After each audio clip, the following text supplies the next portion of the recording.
하나님 말씀 사사기 2장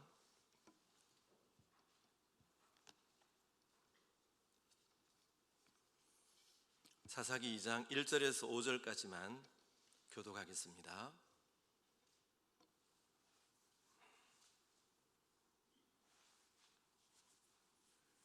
사사기 2장 1절에서 5절까지 교독합니다.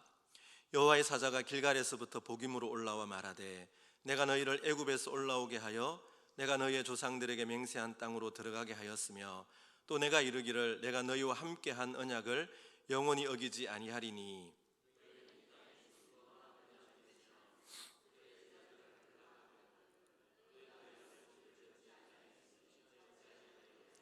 그러므로 내가 또 말하기를 내가 그들을 너희 앞에서 쫓아내지 아니하리니 그들이 너희 옆구리에 가시가 될 것이며 그들의 신들이 너희에게 올무가 되리라 하였노라.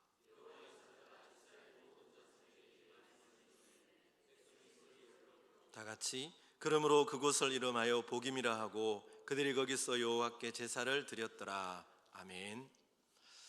총신대학교의 김지찬 교수님은 이 사사기를 해설하는 책을 쓰면서 그 책의 제목을 엔샬롬 교향곡 이렇게 이름을 붙였습니다.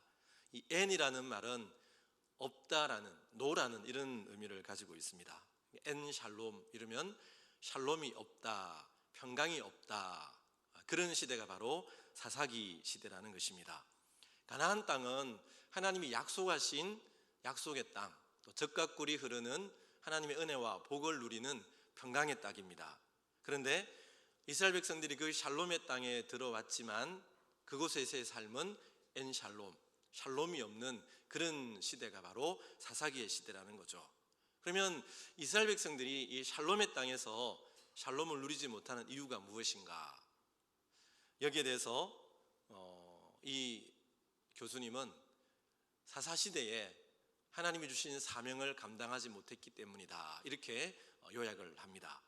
사사시대의 사명이 무엇입니까? 여호수아가 남겼던 메시지처럼 이제 남은 가나안의 땅을 정복하여 그들의 기업으로 삼는 것이 사사시대의 소명입니다. 그런데 그 사사시대는 이 소명을 제대로 감당하지 못했다는 것이죠. 우리가 3주 만에 이제 사사기의 말씀을 살펴보고 있는데, 여러분 1장 말씀을 우리가 묵상하면서 제일 많이 반복되어 나왔던 말씀이 무엇이었습니까? 그것은 승리의 기록이기보다는 쫓아내지 못하였더라 라는 패배의 기록들이 반복해서 나오는 것을 확인할 수가 있었습니다. 1장 19절에 보면 그들을 쫓아내지 못하였으며, 29절에도 가나안 족속을 쫓아내지 못하며, 30절에 쫓아내지 못하였으므로, 31절, 33절, 그리고 34절에는 이스라엘 백성이 가나안 족속에 의해서 쫓겨났다. 승리는 잠깐이고 그 뒤에는 긴 실패의 기록이 이어지고 있는 것들을 보게 됩니다. 그러면 이 1장에 나오는 쫓아내지 못한 이유가 무엇입니까? 이스라엘 백성들은 가나안 부족들이 가지고 있는 철병거 때문이라고 생각을 하지만 하나님께서는 불순종 때문이다, 이렇게 말씀합니다. 그들의 불순종으로 말미암아 하나님께서 그들을 징계합니다. 여기에 대해서는 이미 민수기 33장 55절에 경고하고 있는 말씀인데, 너희가 만일 그 땅의 원주민을 너희 앞에서 몰아내지 아니하면 너희가 남겨둔 자들이 너희의 눈에 가시와 너희의 옆구리에 찌르는 것이 되어 너희가 거주하는 땅에서 너희를 괴롭게 할 것이요. 이것이 불순종한 결과, 다시 말하면 불순종함으로 사명을 감당하지 못한 결과가 하나님의 징계와 심판으로 나타납니다. 이런 이유로 이스라엘 백성들은 샬롬의 땅에서 엔샬롬의 삶을 살아갈 수밖에 없었다, 그렇게 요약을 하는데요. 오늘 본문의 말씀은 이 내용을 축약적으로 보여주는 그런 본문이라고 할 수 있습니다. 이제 1장이 끝나고 2장을 시작하는 1절 말씀에 보면 여호와의 사자가 길갈에서부터 보김으로 올라왔다. 여기 여호와의 사자는 히브리어로 보면 말라크 야훼라는 그런 용어입니다. 근데 이 말라크 야훼, 여호와의 사자라는 말이 구약 성경에 41번 나오는데 사사기에 15번 나옵니다. 그러니까 이 여호와의 사자라는 말씀은 사사기에서 굉장히 중요한 그런 하나님의 계시의 수단으로 나오는 것을 보게 되죠. 이 말라크 야훼, 여호와의 사자가 어떤 일을 했습니까? 출애굽기 3장에 보면 가시떨기 불꽃 속에서 모세를 부르시니가 바로 여호와의 사자입니다. 출애굽기 23장 20절에 보면 광야에서 이스라엘 백성들을 인도하신 분이 바로 말라크 야훼, 여호와의 사자입니다. 여호수아 5장에 보면 여호와의 군대 대장으로 여호수아를 만나 주었던 분이 바로 여호와의 사자입니다. 성경을 연구하는 분들은 이 여호와의 사자가 성육신 하시기 전에 예수 그리스도를 뜻한다, 이렇게 설명을 합니다. 여러분, 예수님께서는 성육신 하심으로 비로소 존재하신 분이 아니고, 또 성육신 하심으로 비로소 하나님의 그 계시의 사역을 하신 것이 아니고, 이미 태초 전부터, 창조 때부터 구약 시대에도 예수님께서는 그분의 사역을 감당하고 계셨다는 거죠. 그래서 이 여호와의 사자가 구약 시대에 성육신 하기 이전에 사역하신 성자 예수님이다, 이렇게 설명을 합니다. 근데 그 여호와의 사자가 복임에서부터 길갈에서부터 복임으로 왔다, 이렇게 말합니다. 길갈은 요단강을 건너서 여리고를 마주 보고 있는, 그 요단강을 건너서 첫 번째로 머무는 곳이 바로 길갈이죠. 그럼 복임은 어딜까요? 복임은 성경에 지명이 나오지 않습니다. 근데 복임은 일반적으로 베델일 것이다, 이렇게 추측을 합니다. 여기 이렇게 생각하는 근거가 있는데요, 오늘 말씀에 보면 복임에서 하나님께 제사를 드렸다, 그렇게 말씀하고 있는데, 사사기 20장에 보면 그 당시 언약궤가 베델에 있었습니다. 그러므로 언약궤가 있었던 베델에서 하나님 앞에 제사를 드리지 않았을까. 그리고 또 한 가지 증거는 구약을 헬라어로 번역한 70인역 성경에 보면 이 복임을 설명하면서 이렇게 번역하고 있습니다. 우름의 장소 베델, 곧 이스라엘의 집, 이렇게 밝혀놓고 있습니다. 그러므로 우리는 이 복임을 베델이라고 그렇게 추측할 수가 있습니다. 여러분, 여호와의 사자가 길갈에서부터 베델까지, 복임까지 약 20km를 올라와서 하나님의 백성들에게 나타났습니다. 이 여호와의 사자가 어떤 모습으로 나타났을까요? 천사의 모습으로 나타났을까요?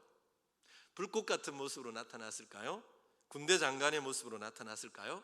우리는 여호와의 사자가 어떻게 나타났는지 알 수 없습니다. 그러나 20km를 여호와의 사자는 그렇게 오시면서 이스라엘 백성들에게 자신의 임재를 확연하게 드러내신 것이죠.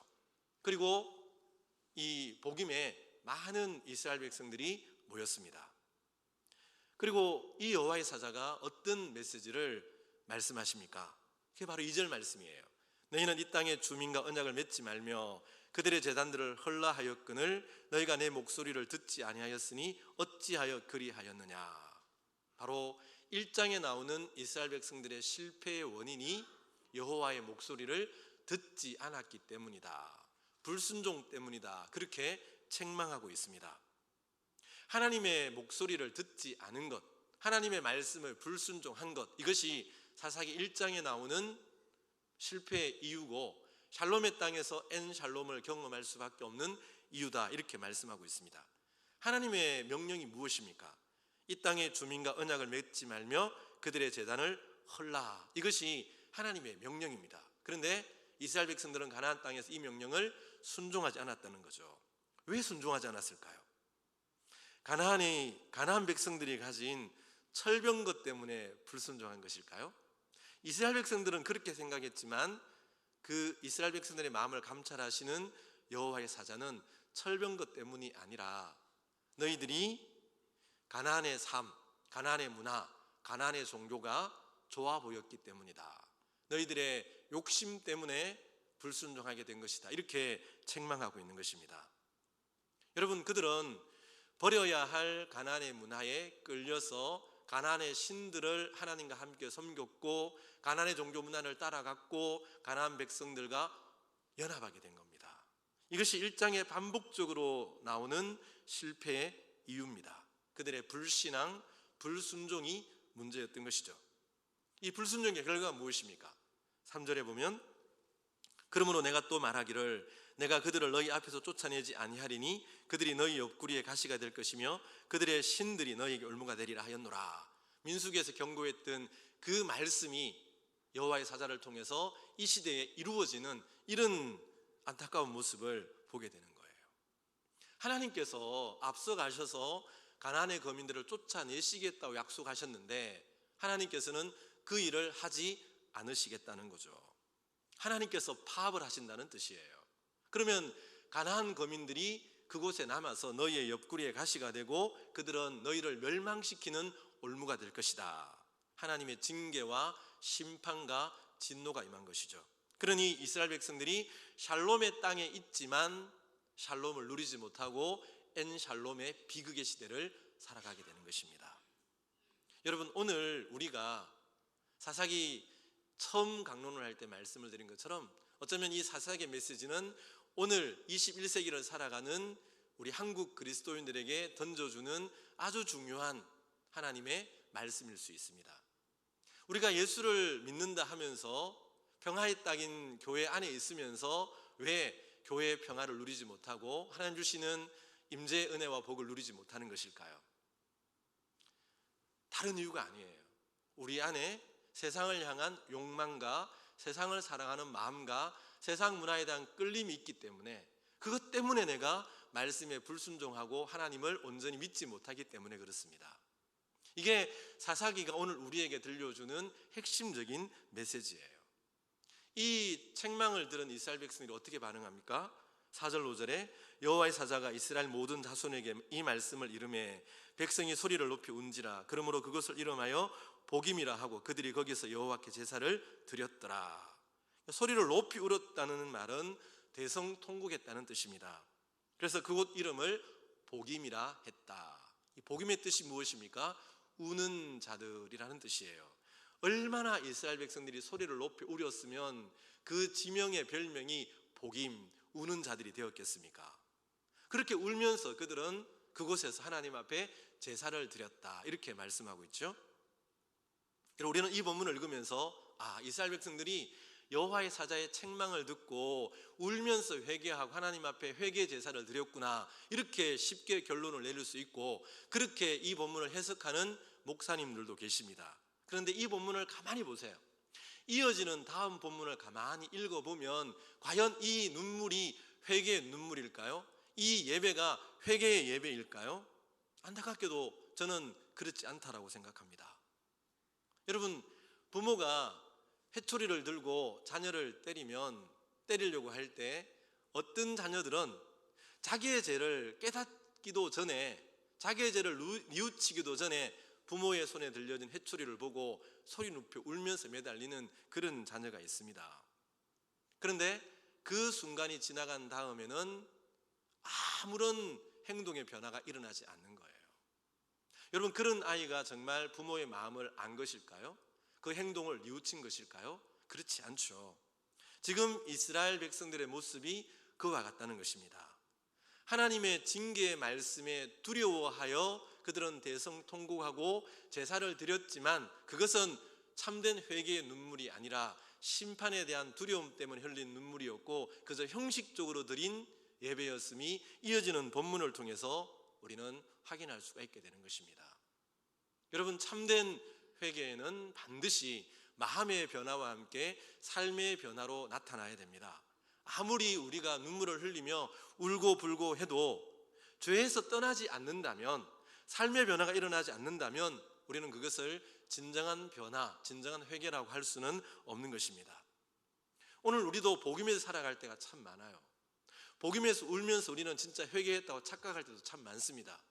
찬양할 때 내 마음속에 감동이 일어납니다. 때로는 눈물을 흘리기도 하죠. 예배 설교를 들을 때 마음에 찔림이 오기도 합니다. 오늘 말씀 참 은혜를 받았어 라고 생각을 하기도 합니다. 그런데 그 다음 우리의 생각, 가치관, 삶에 어떤 변화가 일어나고 있습니까? 똑같이 살아갑니다. 눈물을 흘리기 전이나 후나, 은혜를 받기 전이나 받은 후나 아무런 변화 없이, 아무런 생각의 변화 없이 똑같이 살아가면서 우리는 내가 하나님 앞에 회개하고 은혜 받았다라고 생각하는 거예요. 착각하지 마십시오. 그것은 복임에 여전히 머물러 있는 것입니다. 내 마음에 은혜가 있고 감동이 있고 눈물이 있다면 그 다음 내 삶과 신앙과 성품에 달라지는 삶의 변화가 일어나야 하는 것입니다. 여러분, 그렇다면 이스라엘 백성들이 이 가나안 땅에서 참된 샬롬을 누릴 수 있는 비결은 무엇일까요? 오늘 하나님께서 이 본문을 통해서 이스라엘 백성들에게 진정으로 말씀하시고자 하는 핵심적인 메시지가 무엇일까요? 오늘 1절 말씀에 저는 그 답이 있다고 생각합니다. 1절에 보면 여호와의 사자가 길갈에서부터 복임으로 왔다고 말씀합니다. 여러분, 왜 길갈에서부터 복임으로 왔다라고 말하고 있는 걸까요? 하나님의 사자가 성육신 하시기 전에 예수님이 복임에 오신다면 하늘에서 강림하여 복임으로 와서 말씀을 전하는 것이 옳지 않습니까? 실제로 그런 경우가 많죠. 여호와의 사자가 그렇게 나타나서 하늘로 올라가는 그런 예가 사사기에 나오지 않습니까? 그런데 오늘 본문은 여호와의 사자가 굳이 길갈에서부터 20km를 행진하여 복임에 와서 이스라엘 백성들에게 말씀을 전했다라고 말씀하고 있는 거예요. 오늘 우리가 주목해야 될 장소가 바로 여기 길갈이라는 장소에 있는 것이죠. 오늘 1절의 말씀은 여호와의 사자가 길갈에서부터 복임으로 왔음을 의도적으로 우리에게 드러내고 있는 거예요. 그러면 우리가 이 길갈의 의미가 무엇인지를 확인할 필요가 있죠. 우리 여호수아 강론을 통해서 여러분, 길갈에서 어떤 일이 있었는지 우리는 기억하고 있지 않습니까? 길갈에서 어떤 일이 일어났습니까? 여호수아 5장에 보면 이스라엘 백성들이 요단강을 기적적인 방법으로 건넙니다. 그리고 길갈에서 뭘 합니까? 할례를 받죠. 여러분, 생각해 보세요. 기적적인 방법으로 요단강을 건넜습니다. 그리고 2km 앞에 여리고성이 떡 버티고 있습니다. 사기충천합니다. 여리고성을 집어삼킬 만한 군사적으로 충만해 있는 사기가 충천한 그런 시간이에요. 그러면 바로 진격해서 여리고성을 무너뜨리고 정복해야죠. 근데 하나님께서는 이 길갈에서 할례를 행하라 이렇게 말씀하잖아요. 도대체 엉뚱한 명령처럼 느껴지지 않습니까? 길갈은 여리고에서 3.2km 지점에 떨어져 있는 그런 성이에요. 코앞에 강력한 여리고성이 있는 겁니다. 만약 여리고나 가나안 왕들이 연합하여 할례를 받고 있는 이스라엘 백성들을 공격해 온다면 꼼짝없이 진멸을 당할 수밖에 없는 상황이죠. 그러니 여러분, 요단강을 건넌 다음 첫 번째 주둔지인 길갈에서 할례를 행하라는 것은 군사적으로 전혀 맞지 않은, 정말 이해가 되지 않는 그런 명령입니다. 그러면서 하나님께서는 길갈에서 할례를 받으라 라고 명령하셨고 여호수아와 이스라엘 백성들은 그 말씀에 그대로 순종합니다. 할례가 무엇입니까? 할례는 언약 백성이라는 정체성을 드러내는 외적인 표시예요. 나는 하나님의 언약 안에 있는 하나님의 백성이다, 하나님의 자녀다, 이것을 외적으로 드러내는 표가 바로 할례 아닙니까? 여러분, 가나안 땅은 광야와는 다른 곳입니다. 가나안은 하나님이 약속하신 언약의 땅입니다. 애국과도 다르고 광야와도 다른 곳입니다. 그러므로 이 언약의 땅인 가나안에 머물러 살아야 할 사람들 역시 언약의 백성들이어야 하는 것입니다. 그러므로 하나님께서는 가나안 땅에 들어온 첫 번째 주둔지인 길갈에서 할례를 받음으로 너희들이 누군지, 바로 하나님의 언약의 백성들임을 분명하게 확인하라는 이런 메시지를 할례를 통해서 던져주고 있는 거예요. 이렇게 할례를 행한 다음에 길갈에서 무엇을 합니까? 유월절 절기를 지켰다라고 그렇게 말씀하고 있습니다. 유월절은 여러분, 하나님께서 애굽을 치시고 바로와 전투에서 승리하시고 그의 백성들을 해방시킨 사건을 기념하는 절기입니다. 유월절을 지켰다는 것은 바로 과거에 하나님께서 큰 능력으로 우리를 구원해 주신 구원의 은혜를 기억하고 감사하는 절기가 바로 유월절이에요. 바로 가나안 정복 전쟁을 앞두고 있는 시점에서 유월절 절기를 지키고 있습니다. 무슨 뜻이겠습니까? 앞으로 싸워가는 가나안 정복 전쟁의 주체는 여호수아나 이스라엘 백성들이 아니라 유월절의 주인공이신 여호와 하나님이시다. 가나안 정복 전쟁은 여호수아와 가나안 왕들의 전쟁이 아니라 이스라엘 백성들과 가나안 거민들과의 전쟁이 아니라 하나님께서 친히 싸우시는 하나님의 전쟁이라는 사실을 유월절을 지킴으로 그들은 그들 마음속에 이 전쟁의 성격을 확인하고 있는 거예요. 이렇게 할례를 행하고 유월절을 지킨 다음 어떤 일이 일어나게 됩니까? 여리고의 군대가 기습을 해왔습니까? 가나안의 왕들이 연합하여서 그들을 공격해 왔습니까? 아니에요. 아무도 이스라엘 백성들을 건드리지 못합니다. 오히려 여호와의 군대 대장인 예수 그리스도께서 여호수아를 만나 주시잖아요. 군대 대장으로 오신 예수님께서 여호수아에 어떤 명령을 주십니까? 너의 신발을 벗어라. 너의 발에서 신을 벗어라. 여러분, 지난 주일에 룻기 말씀에서 신발을 벗는다는 것의 의미를 설명을 드렸습니다. 자기의 지위와 자기의 권리와 자기의 소유권을 다 내려놓는다는 뜻이 바로 신발을 벗는 것의 의미예요. 여호와의 군대 대장 앞에서 신발을 벗으라는 것은 너의 지휘권, 너의 소유권, 너의 결정권 모두를 여호와의 군대 장관인 주님께 맡기라는 이런 의미예요. 여러분, 지금 여호수아 앞에는 견고한 여리고성이 놓여 있습니다. 그리고 그 뒤로 첩첩산중처럼 탁월한 아주 강력한 이 가나안의 거민들이 기다리고 있는 거예요. 어떻게 그 땅을 기업으로 삼고 샬롬의 땅으로 삼을 수 있을까요? 하나님께서 그 방법을 가르쳐 주셨지 않습니까? 여호와의 군대 장관 앞에서 신발을 벗는 거예요. 하나님을 온전히 의지하고 하나님 말씀에 순종하는 거예요. 그분의 말씀을 따르는 거예요. 길갈의 여호수아와 이스라엘 백성들은 그렇게 했습니다. 순종했습니다. 하나님을 의지했습니다. 그리고 우리는 이어지는 결과를 알고 있지 않습니까? 여리고성을 정복하고 차례차례 모든 가나안 정복 전쟁에서 연전연승하는 이런 승리를 거두게 되는 것을 우리는 여호수아서를 통해서 확인할 수 있었지 않습니까? 여러분, 바로 그 길갈에서부터 여호와의 사자가 복임으로부터 와서 말씀하고 있는 거예요. 그러니 이 말씀의 뜻이 무엇이겠습니까? 가나안 땅에서 샬롬의 은혜를 누릴 수 있는 비결이 무엇이겠습니까? 길갈을 기억하라는 거죠. 길갈의 믿음, 길갈의 신앙으로 돌아가라는 것이죠. 너희들이 가나안 정복 전쟁에서 승리했던 그 처음에 길갈의 언약으로 돌아가라는 거예요. 하나님을 온전히 의지하고 하나님을 주인으로 삼고 말씀을 신뢰하는 삶을 살아가라. 이것이 지금 여러분, 이스라엘 백성들이 이 가나안 땅에서 샬롬을 누릴 수 있는 영적 축복의 비결임을 오늘 본문 우리에게 말씀하고 있는 것입니다. 여러분, 우리가 오늘 예수를 믿고 예수 그리스도 안에서 주님 주시는 참된 평안과 은혜를 누릴 수 있는 비결 역시 다르지 않습니다. 우리가 불순종한다면 우리의 가정과 삶은 복임이 될 수밖에 없습니다. 불순종은 항상 애통과 그리고 고통의 삶으로 연결될 수밖에 없습니다. 그러나 길갈에 있었던 여호수아와 이스라엘 백성들은 말씀에 순종함으로 참된 샬롬과 하나님의 은혜를 누리게 된 것이죠. 그러므로 오늘 우리는 이 말씀을 통해서 내 생각에 하나님의 말씀이 맞지 않는다 할지라도, 내 상식이나 내 경험에 하나님의 말씀이 맞지 않아 보인다 할지라도 우리는 그 말씀을 믿음으로 순종할 수 있어야 되는 것입니다. 이해해서 하나님 말씀에 순종하는 것이 아니라 믿음으로 순종하면 그 말씀이 이해되는 거예요. 그래서 우리는 믿음으로 살고 믿음으로 순종해야 되는 것입니다. 우리는 그 자리까지 나아갈 수 있는 것, 내가 이해할 수 없지만 내 경험으로 맞지 않지만 그러나 그럼에도 불구하고 길갈로 돌아가서 길갈의 신앙을 내 마음에 새기는 것, 이것이 바로 샬롬의 땅에서 참된 샬롬을 누리는 비결임을 오늘 본문은 우리에게 말씀해 주고 있는 것이죠.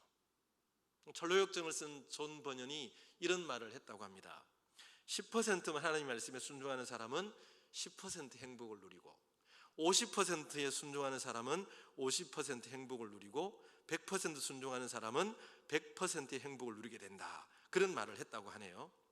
여러분, 근데 저는 이 말에 다 동의할 수가 없어요. 우리가 정말 50%만 순종한다면 50% 행복을 누릴 수 있을까요? 그렇지 않습니다. 우리가 50%만 순종한다면 우리는 50% 행복을 누릴 수 없습니다. 하나님이 원하시는 것은 100% 순종의 자리까지 나아가는 거예요. 길갈의 자리로 돌아가는 거예요. 하나님 앞에서 완전히 나의 신발을 벗어던지고 하나님 말씀에 온전히 순종하는 삶의 자리로 나아가기를 원하시고 계시는 거예요.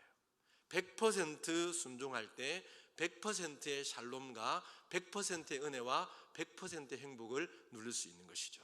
오늘 말씀을 기억하면서 우리가 정말 내 삶이 복음에 있진 않는지, 내 삶에 애통과 눈물이 있진 않은지, 내 삶을 돌아보면서 주님, 내 삶이 길갈로 돌아가고 길갈의 신앙을 회복하여 100% 하나님의 말씀에 순종함으로 주님 주시는 100%의 샬롬과 100%의 은혜를 누리며 살아가는 믿음의 사람들로 세워지게 해주십시오.